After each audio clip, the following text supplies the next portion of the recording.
Hey, first of all, I want to say congratulations to all of you who completed a marathon or half marathon this weekend. Again, many of my friends were at the Scotiabank Toronto Waterfront Marathon. A number of them were also running the Detroit Free Press Talmadge Bank Marathon.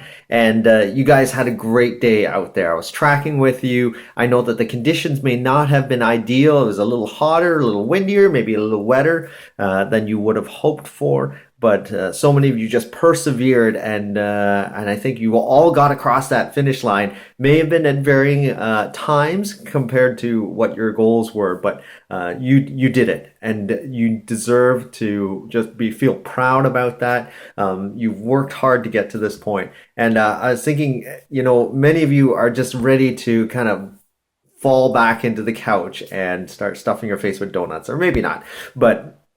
I was thinking about, I went on a motorcycle ride this weekend just to take in some of the fall colors. And after get off my bike, after riding for maybe an hour and a half, the first thing that my bike does is it turns on a fan. An engine fan, a cooling fan, as soon as I shut her off, pull the key out, because it's not done. It has to cool down, otherwise it does some damage potentially to the engine, and it hasn't completed its cycle. And so, as you might guess, I wanted to say that you're not done yet, even though you crossed the finish line. Especially if you've trained hard up to this point, it's important to pay attention to how you recover. So I just want to share a couple of quick thoughts about recovery, because one of the things that happens, especially if you have put in a hard half marathon, full marathon, I mean, those are endurance distances, and there's a lot of things that happen to your body. I mean, you've used up a lot of carbs, you've burnt some fat through that process, but you've also incurred some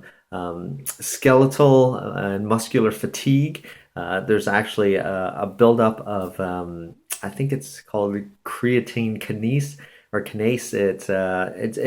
It's basically something that's going to continue to chew away and do muscle fiber damage. I mean, I think they call it actually necrosis, muscular necrosis. So there's a process that's continuing on in your body post race, many days post race, and studies have shown elevated levels of the CK in your system. So you want to be aware of that there's actually physiologically, biologically still stuff happening in your body, even though you're not running, you're finished the race. You also need to know that your immune system is suppressed, and so you are at a higher risk to get sick in this few days, even couple of weeks following the race. And you want to also pay attention to the fact that you have really just put your body through what might otherwise be considered a traumatic experience. So a couple of things to keep in mind in terms of the recovery process, and some of them are sort of widely received or accepted. Some of them are just my personal preferences. My first personal preference is that this being the day after the race, go do something, walk, bike, potentially shuffle. I'm not going to say run, but shuffle. Something to get some fresh blood through your legs, so that you're actually moving oxygen to those parts of your body that have been damaged. And let's just call it that. You've done damage. You may be feeling great. You maybe had a fantastic race, but you've done damage to your musculoskeletal system. And so you want to get some fresh blood through there. And I always have done a post-race shuffle, and it tends to look pretty ugly. But I mean, I'm not going out there to try to run hard. I'm not looking at my times. I am just going out to make sure that there is some blood flow through my legs. And it doesn't have to be particularly long. I mean, half an hour.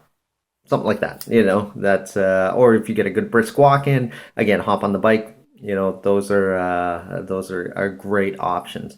So make sure you get moving. I mean, it's just something that's important to help kickstart that process of recovery.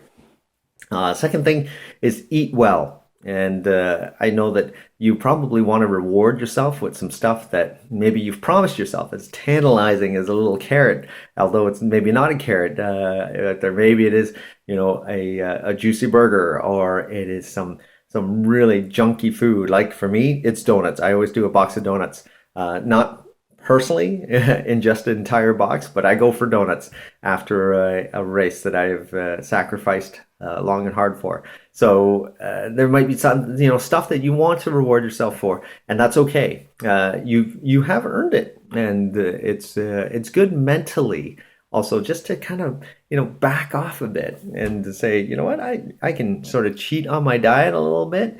I'm not in strict training. You want to do your body good, but so reward yourself a little bit, but then eat well. Get your proteins in. You've used up a lot of carbs. Restore your carbs. Hydrate, hydrate, hydrate. Water is going to go a long way in terms of helping your body recover and get stronger again. A lot of these things I mentioned in my video before about the tapering process, but get some more sleep. You maybe did some sleep loading leading up to race day. Well, make sure you allow your body to repair itself in that deep sleep. So don't shortchange yourself in terms of sleep post race. Do back off running a bit. And there's nothing wrong with that. There's no shame in it. Actually, it's smart. The people who understand their bodies, who understand what it is to actually peak for a race, also know what it is to recover. And so recovery means taking time off from running. Like you can go jog for a bit, but just know that even some of the best in the world, they will take 2 weeks, 3 weeks off after a marathon. I mean off. I'm not running. I'm maybe going walking out and about. I'm gonna go shopping with my kids. I'm gonna, just laze around, whatever. But they're not running. They're not thinking about running. They're actually giving themselves a physical and a mental break from running. So that's something that you can be doing as well. So I think those are the key things that I would suggest. Again, pay attention to nutrition, your rest, hydration, stay off your feet from running, and mentally give yourself a break because you've worked hard and you don't want to just zip past this moment. You want to savor it.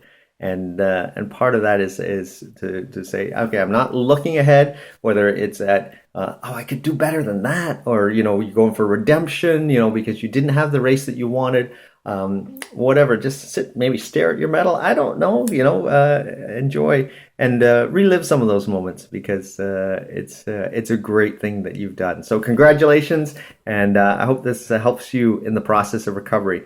And we'll look forward to catching up with you again.